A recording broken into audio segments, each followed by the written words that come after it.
The following podcast is scheduled for one fall. From the heart of Broadway and historic downtown Cape Girardeau, this is Pro Wrestling Unscripted.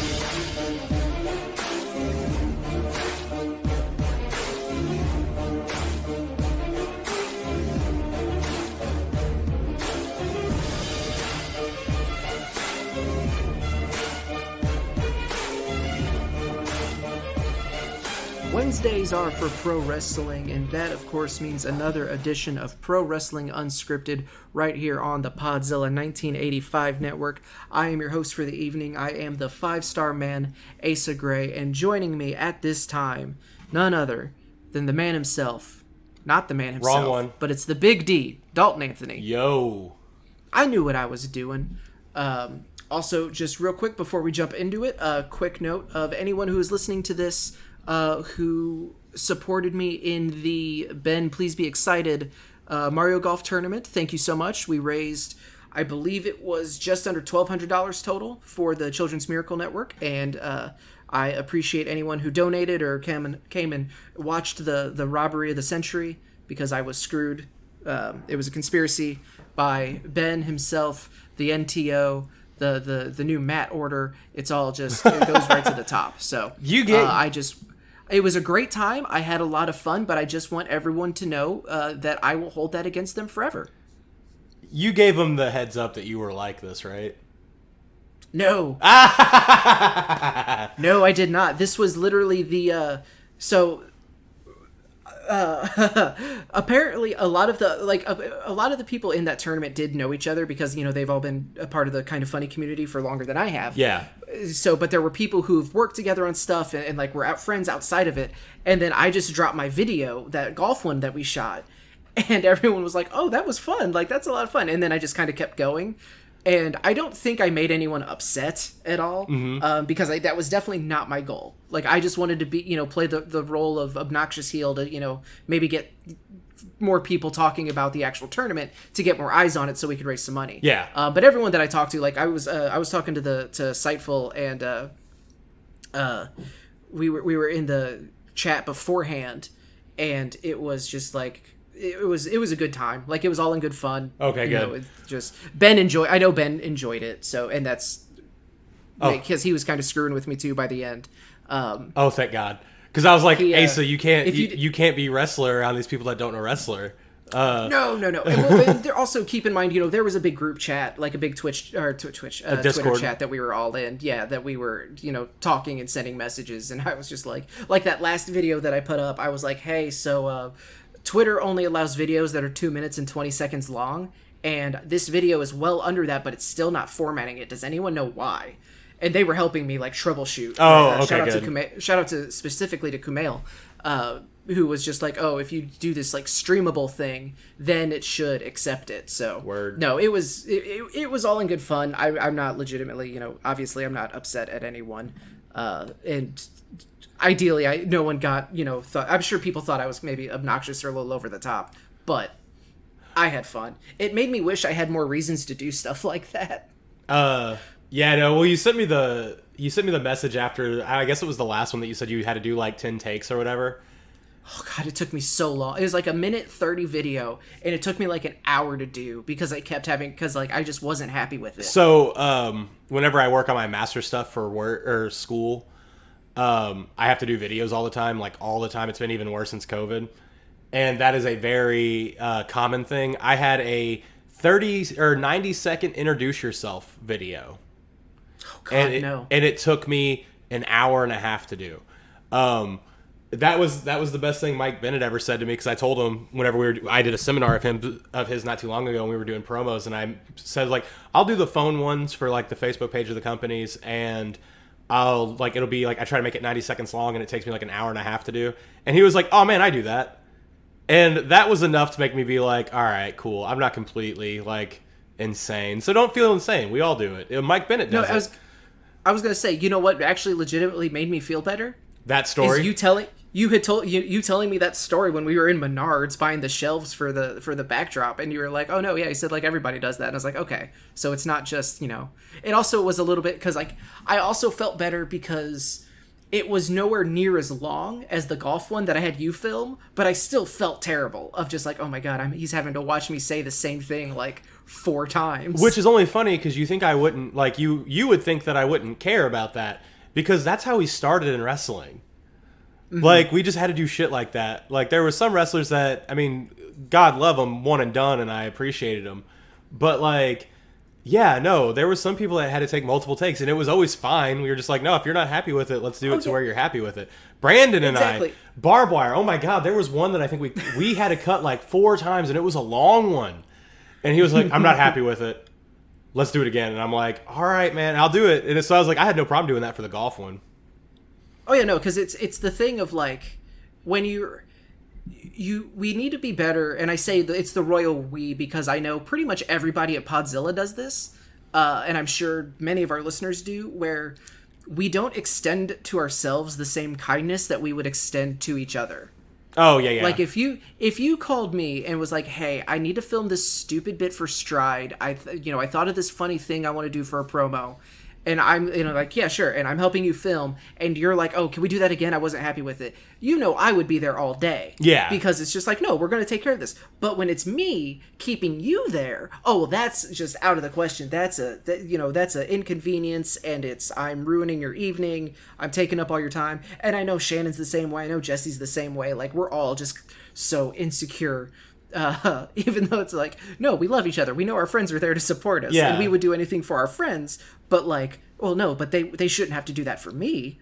That's a one-way street, and that's not good. So if you're listening to this as we're 7 minutes in and we've talked about Mike Bennett, and that's the closest we've gotten to pro wrestling. He is the sweetest human ever. Take that away from it. Not that Mike Bennett is a sweetheart, because, I mean, but extend to yourself the same kindness that you would extend to others, and things will get better. But there's a lot to talk about. We got 2 pay-per-views to cover, and it's already after 9. I'm not trying to be up super late. So, jumping into the news of the week, starting off with some very, very sad news. Mr. Wonderful Paul Orndorff has passed away. It is not a secret that the last few months he's had a lot of medical trouble, and it's heartbreaking to see, but it's a bummer, but at the same time, like, he's not suffering anymore. Seemed like he was deteriorating pretty quickly, so it's heartbreaking. Someone pointed out that, like, it's the first 4 WrestleManias everyone that Hogan wrestled is now passed away. Yep.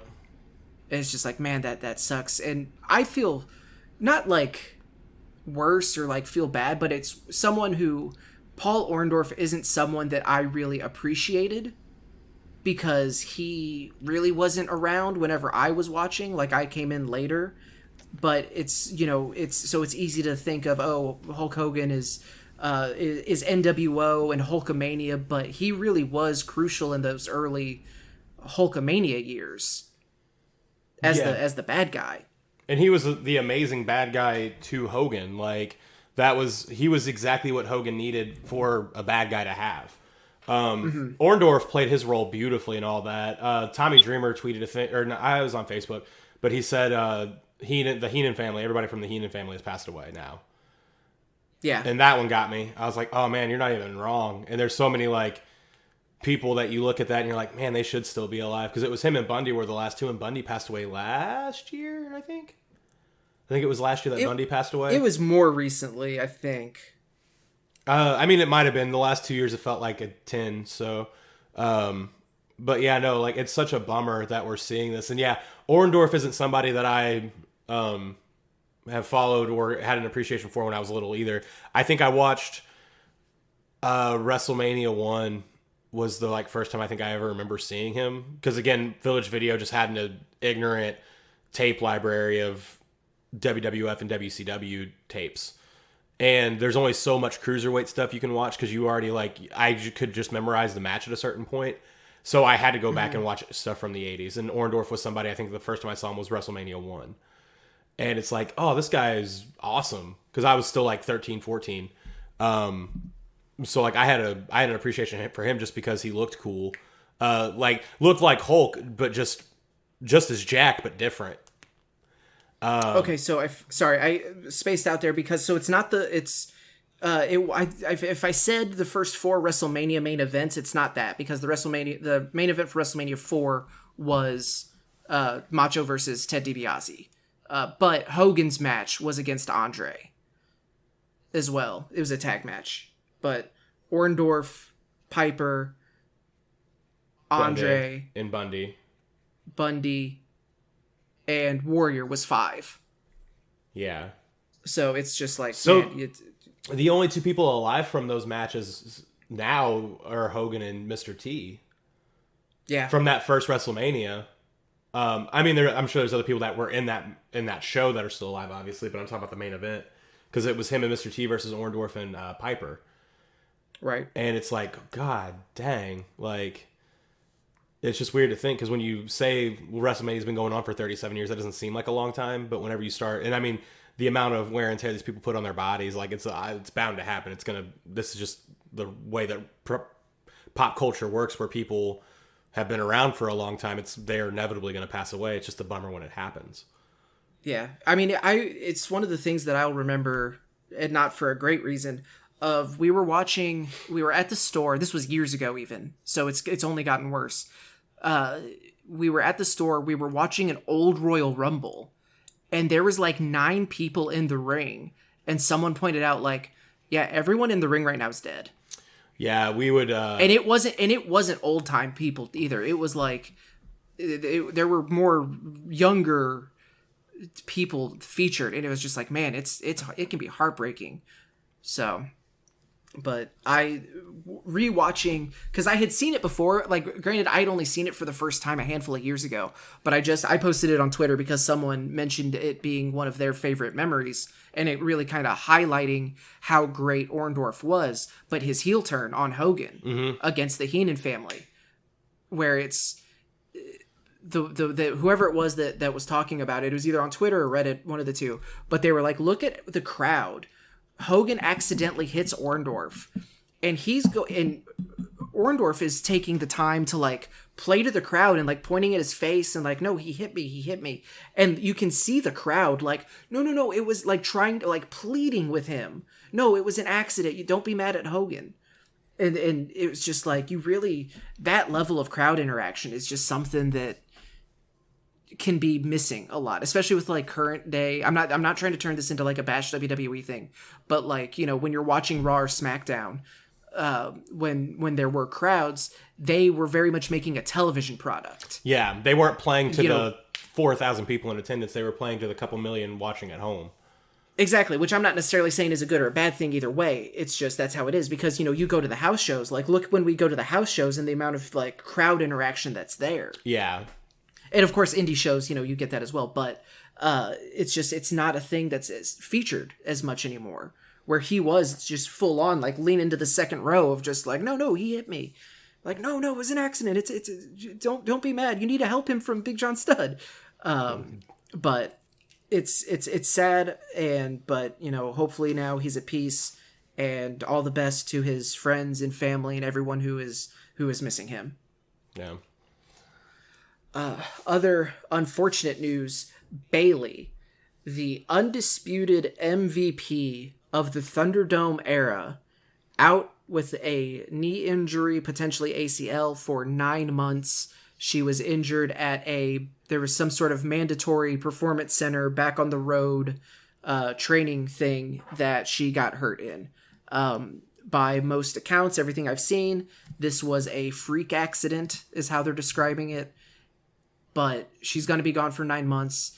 The week before they go back in front of crowds, after her having carried WWE as a whole on her back through that pandemic era. Don't get me wrong, there were a lot of people that stepped up and did amazing things, but in my mind, Bayley is the undisputed. Yeah. She crushed it. Every little thing. Her feud with Cole, her feud with Sasha, her feud with Bianca, just... Her still feuding with Cole during all of that. Right, yeah. No, when I say... that's why I said her feud with Cole first. I like the idea that a lot of people threw out there of if she's healthy enough to travel, and if once she's well enough to travel, put her on SmackDown commentary and just let her and Pat McAfee just ruin Michael Cole's life every week. I wouldn't hate that. At all. It'd be amazing. I would be so on board with just every bit of that. Like, no kidding. Where did everything go? Why is this? Malakai Black debut is the next story. No, I had like 3 separate windows open for stories coming up, and they just disappeared. Oh, that's not good. And I didn't know why, but I found them. We're good. But yeah, best of Bayley, come back soon, but not too soon. You know, come back fully healed, and just damn it, man, like this. She made herself one of those people that didn't have to wrestle. She really did. Like, she was just able to be Bayley, and it was super fun the whole time. Again, just my favorite thing from the pandemic era, and this might be the greatest thing that happened for WWE, is whenever she shaved Cole into the back of her head. And he wasn't even calling her back. That was the best thing ever. That was, it's that level of petty, of just like, she did that, and just for it to completely backfire on her. That we aspire to be. Yeah. And it just complete, like, blew up in her face. And between her being on commentary could be great. She Ding Dong Hello as a talk show would be a perfect opportunity for her to just be an S tier shit stirrer. Yeah. Like, there's a lot of possibility, but at the same time, I understand, you know, maybe taking her off TV for a while, and then when she does come back, is going to make an even bigger impact. But that said, selfishly, I want Bayley on TV all the time. That said, I do kind of think that they're not going to do that, because there have been pictures posted of Becky Lynch working out and looking phenomenal. Mm-hmm. So you got to think she's coming back soon. And let's assume that by the time, in 9 months' time, Becky Lynch is SmackDown and or Raw Women's Champion, which would make sense. Who's coming in as a heel who has that instant credibility to be a legitimate threat to a Becky Lynch title reign? It would be Bayley. And I'm not just saying that because I would kill someone for those promos right now. The Man versus friggin' Ding Dong Hello Bayley. Gimme. Oh yeah, those would be a lot of fun. Love it. But yes, moving on. Next story. Malakai Black debuted last week during AEW Dynamite. You can listen to our live reactions to that because we read about it at the same time. It's only funny because I literally talked about how this is the one person I want to see in AEW like 10 minutes before it happened. Yeah. So we were watching, we were recording the show. We typically, I don't know about you, but I typically have Twitter up in case there is any kind of breaking news, because that's happened before. Yeah. See last week. And it didn't hit me that I think it was because we had kind of, I'm trying to think of the way to phrase this, because I'm not going to put words in your mouth, but to me, it was kind of a given that he was going to go to AEW. I know there had been those kind of light rumblings that he might return to WWE, but between that video, because the main story was that Instagram video he put out. And it was just like, okay, he's not going back to WWE. He's going somewhere. It's probably going to be AEW. We had what I thought was actually really good talk about the possibility of the territory system coming back in a different way. But what ended up happening is, oh no, he shows up on AEW. And the time frame of when he was released to him showing up did not register even a little bit. It didn't occur to me that it had only been 30 days. Yeah. Of, the typical 90, because time in post-COVID era, during COVID era, I should say, time means nothing to me. I remember Aleister Black doing the All-Father vignettes 6 months ago. Like, nothing means anything to me anymore. So that didn't even click. But the reason he was able to debut after only 30 days instead of 90 days is because WWE made a clerical error on his contract. So it seems to be from interviews he's done that a typical NXT contract, the no-compete clause is 30 days. And when he was promoted up to the main roster, whenever the contract was updated, that no-compete clause did not get updated. So he stayed at 30 days. I love it. And so that allowed him to debut just last week in AEW instead of, in August or September. Because someone at WWE headquarters had a heart attack. And somebody either A, got fired or got a really stern talking to. Well, we know that for sure because did you see the Buddy Murphy video? Yeah, because they apparently were calling him, like, freaking out, making sure he was still under his compete clause. Because he was told, he did an interview with, I think this interview came from Fightful with Sean Ross Sapp, but he received a phone call after he was released by someone from the office in a panic asking him essentially about his non-compete and, like, even though he was cut for budgetary reasons, that, hey, we will pay you for this extra 2 months to actually, have your no-compete be what your no-compete's supposed to be. And he was like, no, I'm looking at the letter. It's August 31st. Like, mine was 90 days. So they didn't know whose contract was screwed up because it turned out that was now Malakai Black's. Do you understand, the reason for the no-compete clauses and, like, what they do? Like, why do they have them? Like, this is me spitballing it. Like, why WWE has that? A little bit because one, I think it's because you don't want to have someone show up, okay, Alice, let's say he was fired on Friday and then on Tuesday he's immediately on AEW. You don't want to make people think, like, you don't want to confuse, like, oh wait, are these two things related? I also do genuinely think that part of it is it's like, we want you to cool off. All right, so we want people to forget about you, and that's what I was going to say. It is that has to be what it is. Because I'm sorry if you, and this is going to be the story that goes an extra 10 minutes, and I apologize. But and this is my big issue with no compete clauses as a whole with WWE is they're utter bullshit. There's no explanation that is not beneficial for the person that is being released. There's no benefit to a 90-day compete clause. Unless you're going to pay me the whole time, there's no benefit to it. The fact that they can say, hey, we don't need to give you insurance, we don't need to do this, we don't need to give you rides, transportation, hotels to stay at, that's all on you. But when we let you go because we realize we have nothing for you, we want to make sure that nobody has anything for you legally for 90 days. That's why this Malakai Black story makes me so happy. Because it's that one time where they really got screwed over by it. Because I'm going to say Tommy End just because that's what I'm used to saying at this point, because I've been saying it for a month now. But he was... Yeah, because we've been training ourselves to break away from Aleister Black. We didn't realize he was going to be changing his name. Yeah. So he was super smart in keeping very current with interviews and this, that, and another. His name kept getting put up for the last month. And it was never negative. He would just do interviews about his time in WWE.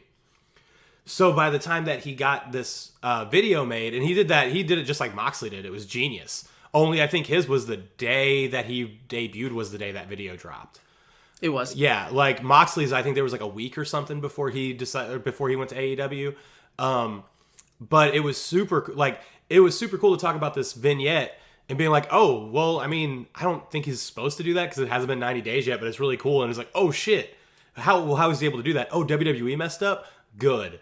I am happy because somebody was able to make a lot of money right after getting out of there, or right after being released from their contract. Because at the end of the day, there's no reason for a no-compete clause.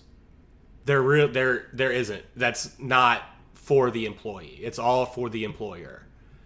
And that's why I hate them. Because there's no benefit to the worker that's being released. It's all benefit to WWE, and that's why I fucking hate them.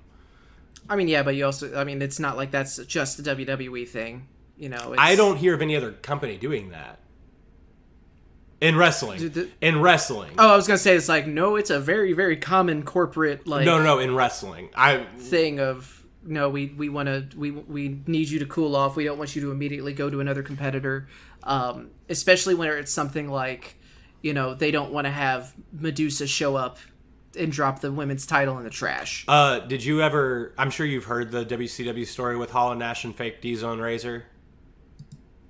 Where... I feel like there's more than one. Well, it was right whenever, like... So they started showing up on WCW, Hall and Nash did. And then, like, a week or two later, they said that Diesel and Ramon are going to show up on WWE television. And since they were airing live whenever WWE was taped, they apparently WCW rounded Hall and Nash and said, "We will pay you more money right now if you don't show up." So they signed like a contract for more money, and then that night WWE gave us fake Diesel and Ramon. So you have so WCW actually thought that they thought it was Nash and Hall were going back? Yeah. So they paid them more to keep them from doing it. And they were like, "Yeah, sure, we'll sign. That's money. That's Hall and Nash. They're saying it like not they loved. I mean, they were good wrestlers, but they were also really big fans of money. So they had absolutely no problem signing a check or signing a contract for more money after they said we're going to have Diesel and Ramon on WWE television next week, and then it was fake Diesel and Ramon, and they apparently laughed their ass to the bank about that one. Yeah, no kidding. Yes, I will. Okay, you know what? For you pay me this extra money. I will not show up. We will not go to Monday Night Raw. So it made WWF at the time look horrible because they did that, and then it made Hall and Nash even more rich. And again, I love stories like that because that's some clown shoes bullshit stuff right there. But again, from WCW, like, yes, don't get me wrong. The fake Diesel and Nash stuff was garbage, and WWE should be ashamed of that.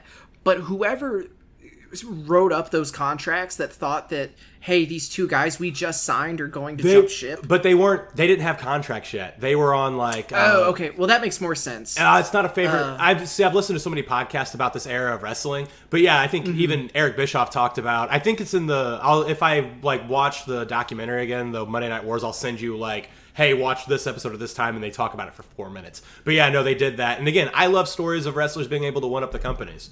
Because fuck them. Because fuck them. Unrelated.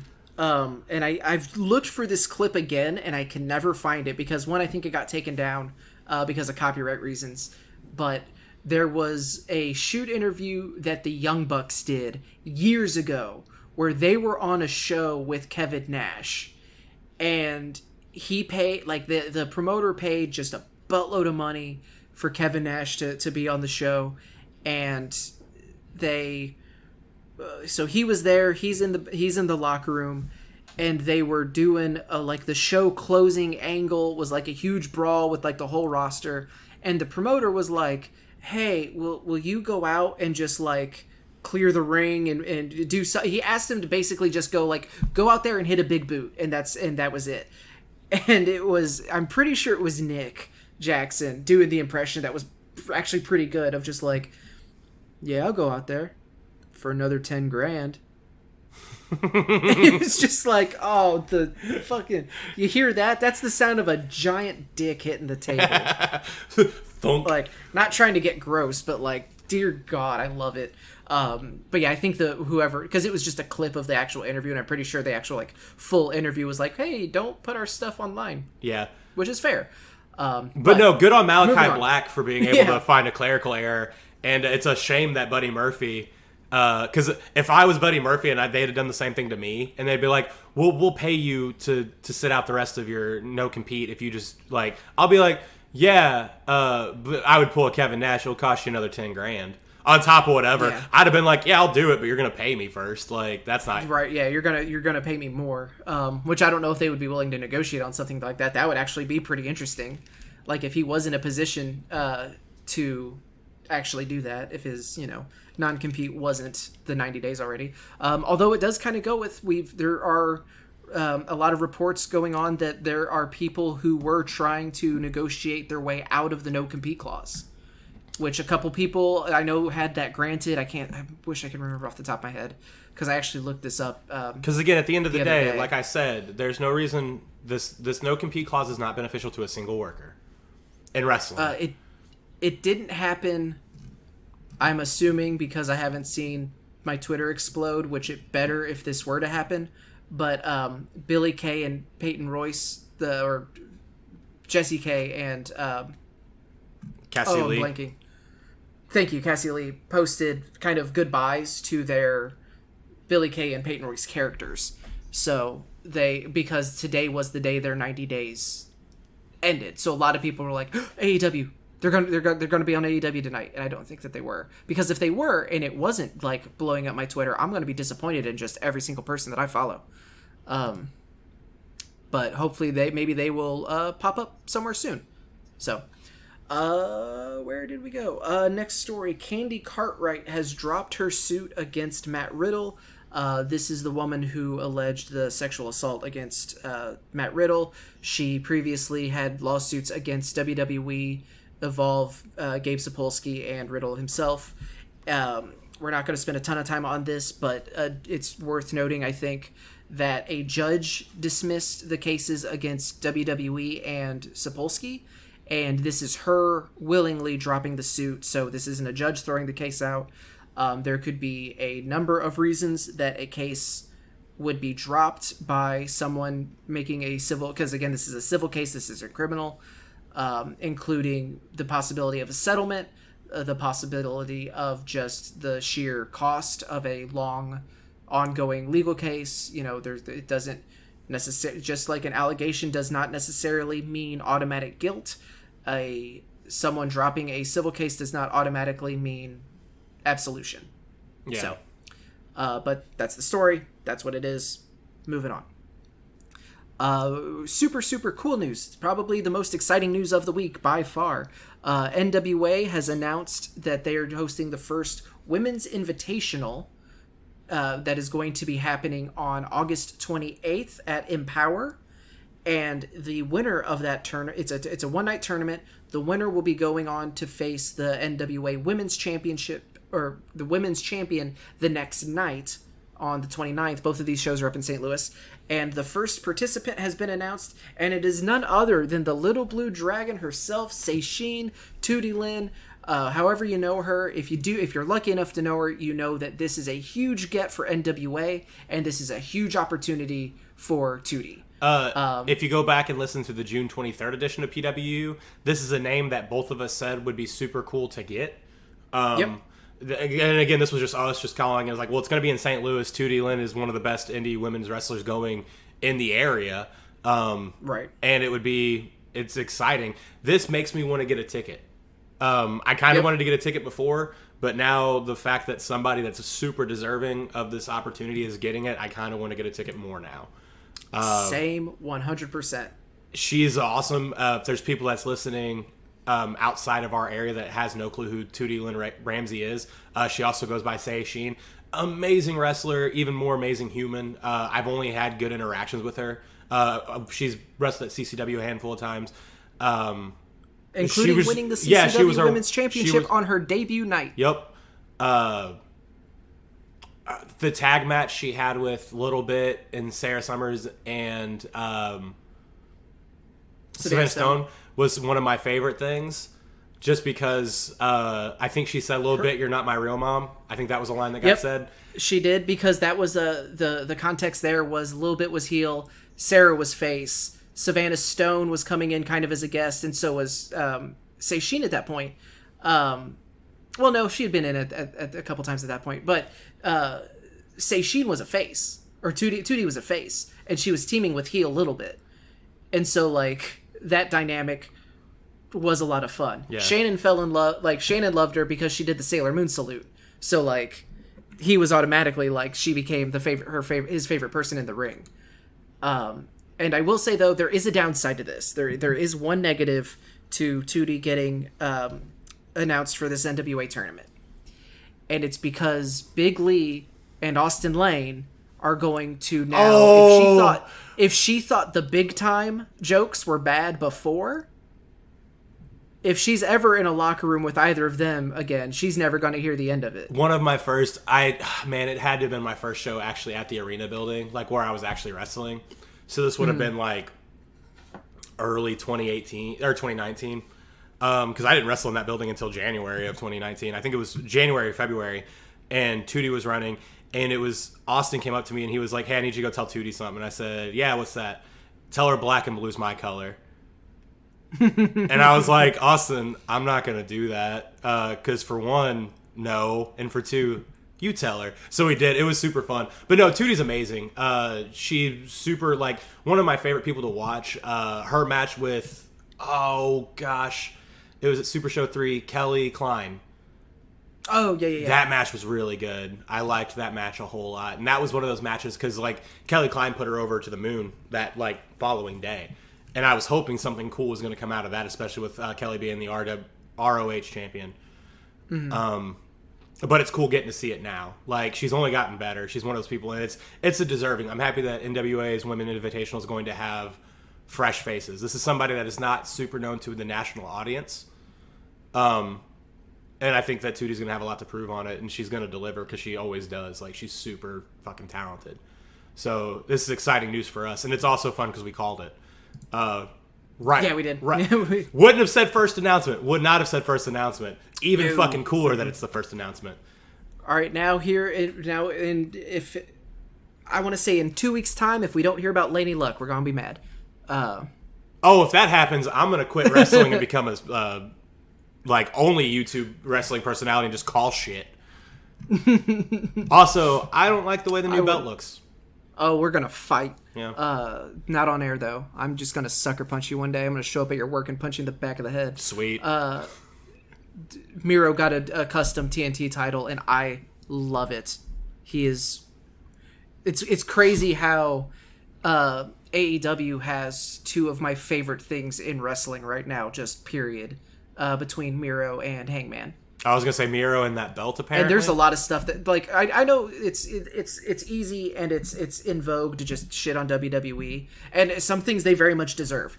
But there's a lot of stuff I love in wrestling right now. So, but like those two are up at the top. The Hangman angle, the fact that it's been going for 3 years now, and we're finally getting to see it really like build. See, but we need to do this another time, but I don't know if this is actually where it ends. I don't think he wins.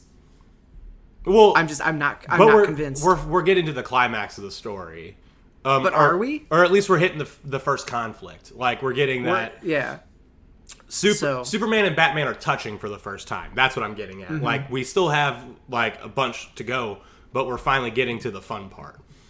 Right, but I'm just saying, like, when because this is eventually going to lead to a match for the title. Like, it's made, like, that challenge was made and accepted, unless I misunderstood the segment. But I don't think that challenge is where he wins it. No, I think this is I think this is the one final setback, and then he has to. But I don't know. I could be very wrong. I could just be, and also it's already been going this long. Does it need to be prolonged? Doesn't matter. Different topic. Moving on. Impact Wrestling has announced a YouTube membership. So now Shannon has absolutely no reason not to watch Impact. No, this is a different thing. Oh, okay. Like, they have a YouTube channel. This isn't a YouTube channel. This is a paid subscription service through YouTube. Okay. Basically, it is. This is from the Impact, the actual press release. There's a level 1, which is 99 cents a month. Impact weekly episodes on demand, pro wrestling's blah blah blah, special loyalty badges that will appear next to members' name in comments and in live chats, exclusive community posts including fan polls, insider pictures, and the latest news directly from Impact. And then there is the Impact Insider Ultimate membership, which is $4.99 a month. And it is all the Wrestling Insider perks that I just read, as well as Hard to Kill, Rebellion, Slammiversary, and Bound for Glory, the big 4 pay-per-views available 30 days after the live event. So you can watch it on demand 30 days after it initially airs. It's not like I originally thought of, you get those 4 pay-per-views for free. No, you get the replays on demand 30 days after. Monthly special events. Impact Wrestling Archive, from Kurt Angle to Abyss and Sting to AJ Styles, relive every legendary pay-per-view from the last 2 decades of TNA Impact history. Excuse me. Brand new Impact original shows, including Callahan Uncensored, which I don't know what that is, but it's probably nuts. Oh god. Money off Impact merchandise, exclusive offers not found anywhere else, and exclusive gifts to use when chatting with wrestlers and other Ultimate Insiders. So, it kind of sounds like this is their version of Impact Network, but they already have that, I thought. They definitely had it, because it was like that GFW thing. Yeah, but no, this was after that. This had like it was like Impact World or something along those lines. But this sounds kind of cool. It's weird that it's only the big 4 pay-per-views that are getting that 30-day release. The 30-day, on demand. I couldn't think of the word on demand. So Impact Plus. That's what I'm thinking of. I had to look it up. Video streaming service owned and operated by Anthem. So I guess this is maybe just an alternative. Yeah, I don't know enough about Impact Plus to be able to help you with that. Because it was the Global Wrestling Network when it first launched. Yep. That's what I was thinking of. Yeah, but then it rebranded. Interesting. Anyway, that's kind of neat. Thought I would bring it up. Darby. Correction to a story that we read last week where it was reported that Darby Allin was going to appear in the new Jackass movie. He has since denied that. There was a tweet that tagged him and a bunch of the other people that were in the movie talking about the Jackass world and all the cameos that were going to be in it, and he was in that. And so he himself retweeted and said, "I ain't in this movie." So... I'm not one to kind of sow the mistrust of pro wrestlers when they say they're not affiliated with something, because, like, worker's gonna work. But at the same time, like, that would be kind of funny if he was just like, I'm not in Jackass 4, and then, lo and behold, he's actually in Jackass 4. That's what I think it is. That's what I think it is. But he's saying he's not. We gotta take him at his word, at least for now. So whenever the movie comes out, we will see for sure. But don't buy a ticket expecting to see Darby Allin. Yeah. I didn't know this wasn't official, but Brian Pillman Jr. and Griff Garrison both were announced as signing with AEW. I think that was just today. It was today or yesterday. It was, yesterday or Monday. It was definitely not today. It wasn't today? Okay. Time means nothing to me anymore. But, so congratulations to them. It's not the full Varsity Blonde squad because they only named those 2. And I don't think... she's signed again. I don't know. It was 2 days ago that Brian Pillman was signed. And I do believe it was just Pillman and Griff Garrison. No, I know for sure it's just the 2 of them that were signed. Those were the ones that were announced. But I don't think... it's Julia. Why can't I think of her name? Why am I completely blanking on her name? I only know Julia. I can't think of her last name either. Oh, I feel terrible. Julia Hart. There it is. Thank you. There it is. God, I'm an idiot. But I don't know if she's been signed or if she's also just kind of on a per appearance deal, whatever going on. But since she has been added to their act, it would make sense to also sign her as well. But who knows? We will keep an eye out on that. But that's it for the news of the week. We're going to burn through a couple pay-per-view previews because there's not one but 2 pay-per-views this coming week, and Money in the Bank, of course, is Sunday, but Impact Slammiversary is also on Saturday. And not gonna lie, pretty stacked looking card. There's 2 matches alone that I might end up buying this for, but I haven't decided yet. I also need to see what I'm doing on Saturday if I'm gonna actually have time to sit down and watch it. But going through, Eddie Edwards is going up against W. Morrissey, formerly known as Big Cass. They've had a little bit of a story going forward. It was when Edwards was teaming with Kojima, I think is his name. I feel terrible. He was teaming up with Kojima. Morrissey laid him out and basically is just like, there's no friends in wrestling. I'm going to teach you that the hard way. So they have their match. The Impact Knockouts Tag Team Championships will be defended as Fire and Flava defend against Havoc and Rosemary. That's going to be fun. I'm a big fan of Fire and Flava. And even though I love Rosemary and I'm a big fan, the more I see of Havoc, the more I like her. I really do hope that they retain because they just are perfect. Violent by Design, Eric Young, Diener, Joe Doring, and Rhino taking on Rich Swann and Willie Mack. And wait, I misread this. Going back, Impact World Tag Team Championships in a 4-way match as Violent by Design, because I was confused. It's like, wait, this isn't like a 8-man tag match. Violent by Design is the current tag team champions. Eric Young, I think, is still injured even. So it'll be one combination of Diener, Joe Doring, and Rhino will be defending the tag titles against Rich Swann and Willie Mack, TJP and Falaba, and the Good Brothers. That match is going to be silly and over the top, and I'm a big fan of the Violent by Design stuff too.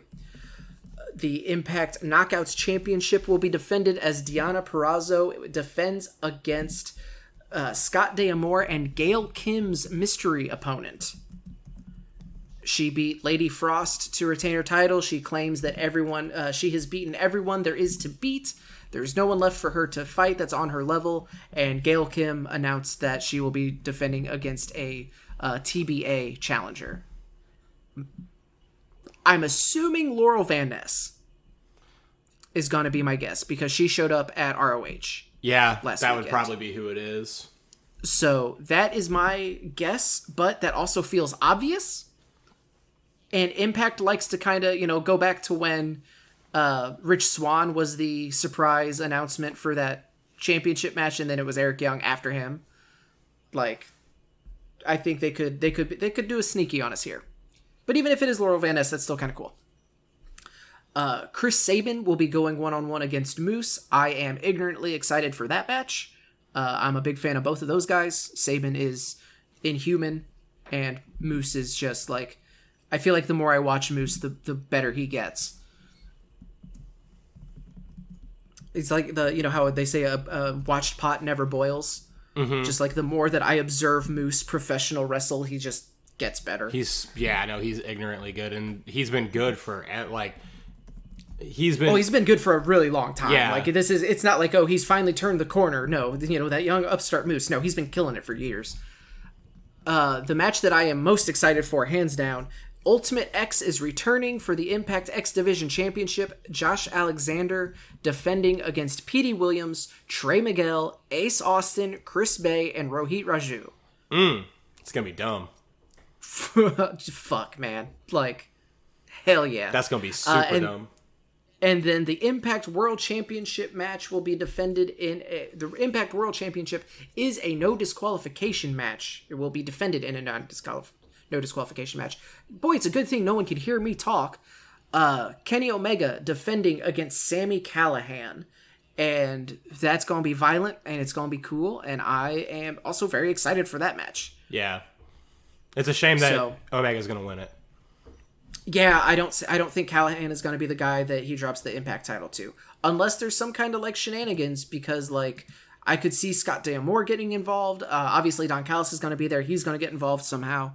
Does Hangman show up? Does the Forbidden Door, open this way? Do we see maybe Dark Order interference? I think there's a lot of possibilities here, and both of these guys are good enough. It's the same thing we talk about every time, Roman defending against Daniel Bryan or Cesaro, where it's they're good enough to make me believe.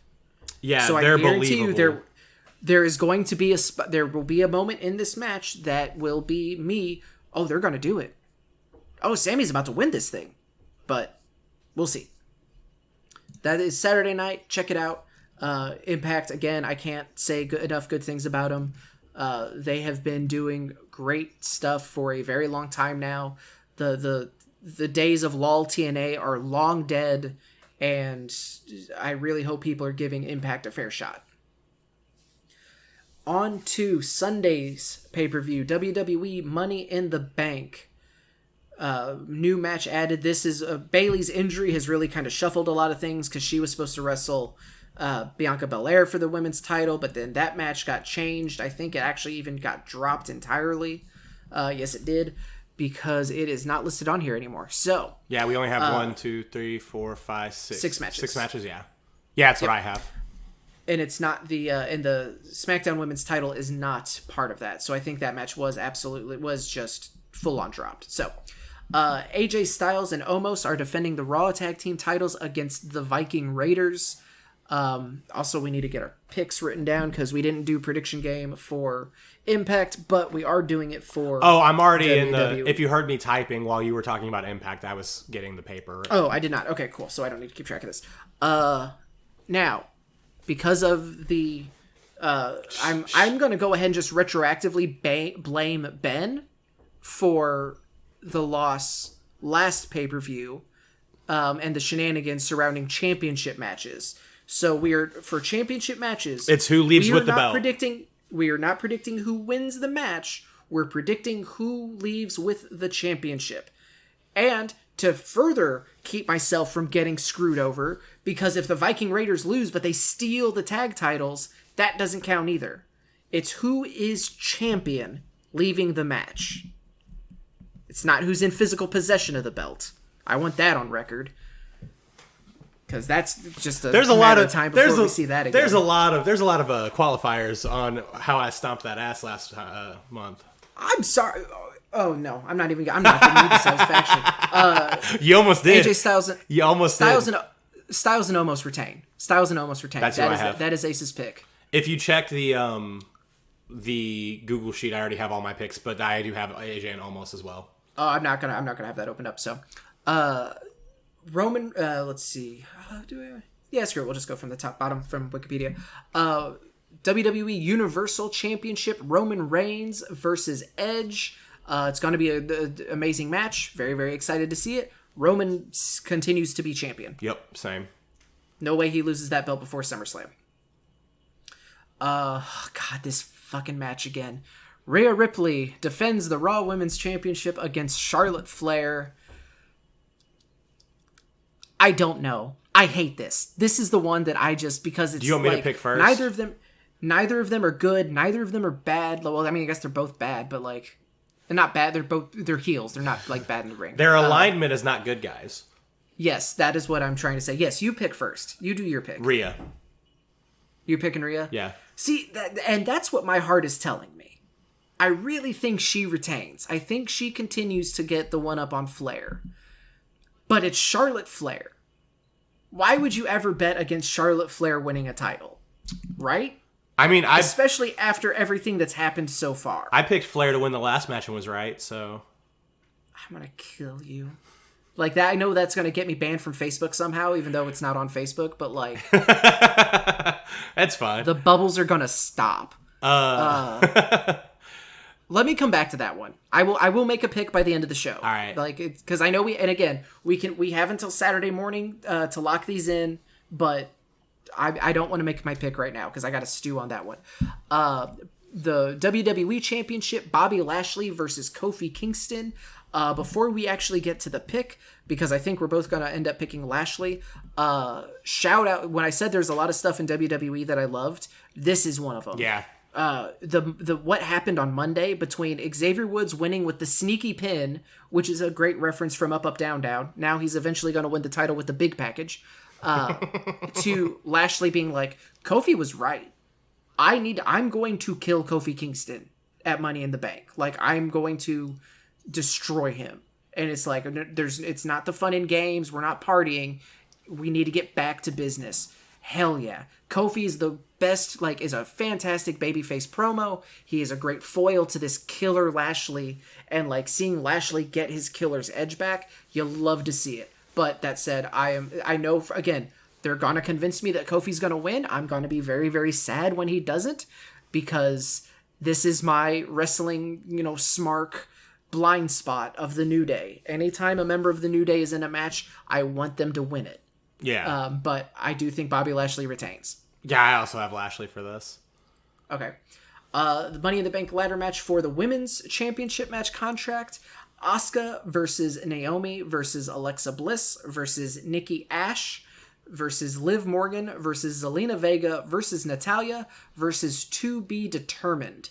Obviously, one that is announced, I'm assuming, on SmackDown on Friday. We will, again, we can lock in on Saturday. You go first on this one. I have Alexa Bliss winning this one. That's who I was going to pick, but I really don't want to.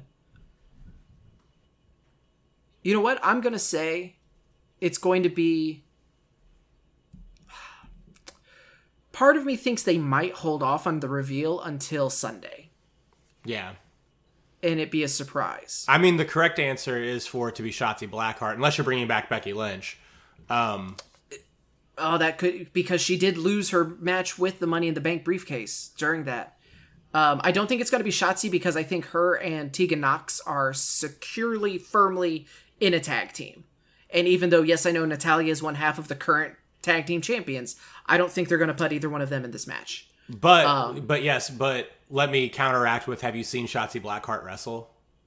Well, yeah, and I also don't want her in this match because I don't want to watch her die. That's why I think she'll get put in it. Unless if it's not Shotzi, it better be Becky. But if it's Becky, I don't want to know until Sunday. Well, and I feel like it could be Carmella too, because she was already wrestling for that. She was going to be in that spot, I thought, and then it was supposed to be her versus Bianca, and then that just got scrapped. So I think that kind of threw some stuff off. So it may be Carmella too. As of right now, I'm going to put the mystery entrant is going to be the one who wins it. But again, I can change that by Saturday. Yeah, because whenever it gets announced to Shotzi Blackheart, you're going to be like, I don't want that pick anymore.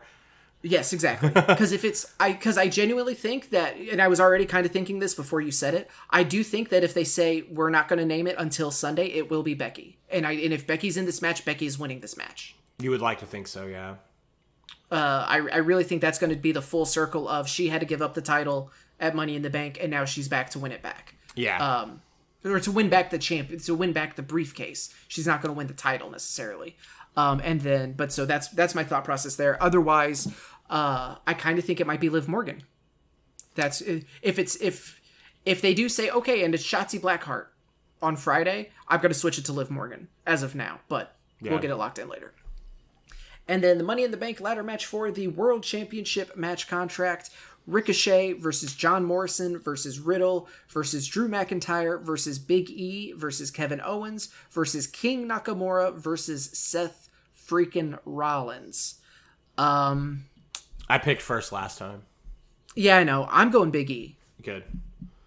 I think it's I think it's going to be, and this is a great one because I don't mean this as disrespectful to any of the competitors in either of these matches, and I don't mean this as disrespectful to Otis. But Otis winning last year really kind of puts a stamp that literally anyone can win this because they don't care. Yeah. It doesn't matter. Whoever wins this contract may not even get the title match. And it may not even be a sign that, oh, we're going to do something with this person. So I think these matches are very, very difficult to predict. That said, oh man, I really want Naomi. I just realized, how badly I want Naomi to win, but I don't think she's going to. Anyway, I think there's really not a bad pick in the men's match, aside from Ricochet and John Morrison. Yeah. They have been they had that great last man standing match on Monday, but they're kind of in their own little feud, and for whatever reason, I just don't think John Morrison is going to be someone that they want to put the world title on, which is stupid, and I disagree with it. I just think that's how they feel. Yeah, and I get that. So you pick Big E? I pick Big E. Who are you picking? I'm picking... I'm going to pick Seth Rollins. Also a good pick. There's not really a bad pick, because, let me break it down with my thought process real quick. Ricochet and John Morrison, I do think are out. Riddle could win it, and that could be the breakup of RK Bro. Because he's claiming he wants to use it for a tag team title shot. But Orton could be like, no, that is a world title match. You're stupid. If you're not going to use it properly, I'm going to use it. And then they feud over the briefcase. Yeah. McIntyre, it's his only chance at fighting Bobby Lashley for the title again. Like, that's just, he lost that match at Hell in a Cell. He can no longer challenge for the WWE title. So this is his only ticket back. Or if he doesn't want to do that, he could use it to then go over to SmackDown and get his, avenge his loss to Roman Reigns. Big E, I feel like that's kind of self-explanatory. Like, he's just kind of had that rocket strapped to him. He's stalled out a little bit with this feud with Apollo Crews that seemingly has never ended. But it's someone who the fans want to see. I'm not crazy. Like, it's there. And him versus Roman Reigns, they've been doing a great job of keeping them separate, is money. Yeah. I believe that in my heart of hearts. Kevin Owens, I would kind of almost put him in the Ricochet John Morrison tier of very not likely, but that history with Roman is there, and a briefcase cheap cash-in on Roman would be, poetic justice, kind of. Yeah. My justification for Seth Rollins is I feel like Roman Reigns is going to drop the belt to Edge at SummerSlam. No way. That's not even going to be the match. All right, so anyway, my thought is if Edge ever wins that title, Rollins having the briefcase makes the most sense to me. Rollins will cash in immediately once someone dethrones Reigns. Oh, I hate that. I don't want that to happen. It's like when Bandito beat Roosh at ROH, and then he immediately just got beat down. And it's like, oh man, we didn't get to feel good about this at all. I hate that. I hate when they do that, but I also, like, I'm not saying that won't happen. I'm just saying I hate when they do that. It'll get a lot of heat.